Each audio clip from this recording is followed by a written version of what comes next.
আর তা নিয়ে 2015 সালে ইরানে তৈরি করা হয়েছিল সর্বকালের শ্রেষ্ঠ একটি সিনেমা, যার নাম ছিল Mohammad the Messenger of god. এই মুভিতে নবীদের জন্ম থেকে শুরু করে আরব জাতির বর্বর ইতিহাস তুলে ধরা হয়েছে।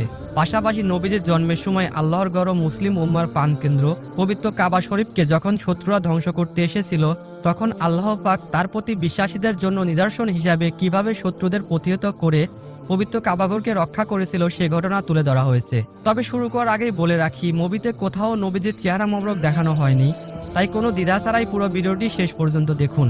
আরব সমাজ যখন অন্ধকারে ডুবেছিল, সময়টা ছিল ঠিক তখনকার, যখন আমাদের প্রিয় নবী পৃথিবীতে ভূমিষ্ঠই হয়নি। সেই সময়টাকে বলা হতো আয়ামে জাহিলিয়ার যুগ, অর্থাৎ অজ্ঞতার যুগ। আরব সমাজে সেই সময়ে আইন কানুন রীতিনৈতিকতার কোনো বালাই ছিল না। বেহায়াপনা এবং অশ্লীলতা পুরা সমাজ যেন ডুবেছিল। সেই সময়ে নারীদের কোনো অধিকারই ছিল না, তাদের উপর করা হতো নানা ধরনের অত্যাচার ও নির্যাতন। এমনকি অনেক সময় কন্যা সন্তানদের জীবন্ত কবর দেয়া হতো। এতে মানুষের মনে বিন্দুমাত্র দ্বিধা কাজ করতো না। নারীদেরকে সেই সময় ভোগের পণ্য মনে করা